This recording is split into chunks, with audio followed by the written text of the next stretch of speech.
এজন্যে 6টা ড্রেস নেওয়া। গ্রামে প্রবেশ করছি। এখানের অন্ধকার যেন একটু বেশি। আকাশে মেঘ আছে। সন্ধ্যা হতে এখনো অনেক বাকি, কিন্তু চারপাশে কেমন আবছা এক আধার।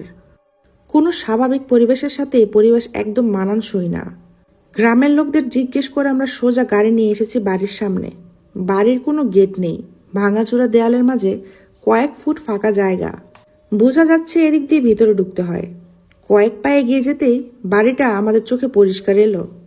একতলা বাড়ি, জরাজীর্ণ অবস্থা, মনে হচ্ছে এখনই ভেঙে পড়বে। ইটের ফাঁকা দিয়ে গাছের লতাপাতা বেরিয়ে আছে। দুই পাশে উঁচু উঁচু গাছ, কোনটা কি গাছ চেনা যাচ্ছে না। তবে একটা গাছ দেখে বুঝলাম এটা দেবদারু গাছ। কোন গাছ থেকে যেন পাখির ডাক ভেসে আসছে, অদ্ভুত শব্দে ডাকছে। পাখির এমন ডাক আমি আগে শুনিনি কখনো। তাও মিনা শুনেছি কিনা জিজ্ঞেস করার জন্য তার দিকে তাকালাম। দেখি তার চোখে মুখে এক ভয় মেখে আছে। আমার হাত শক্ত করে চেপে ধরেছে। ওকে বললাম, পাখির ডাকটা অদ্ভুত না? সে আমার প্রশ্নের উত্তর না দিয়ে বলল, চলো ফিরে যাই। ফিরে যাব? হ্যাঁ, ভালো লাগছে না আমার, কেমন যেন লাগছে। এত দূরে এসেছি, বাড়িটা ঘুরে দেখে যাই।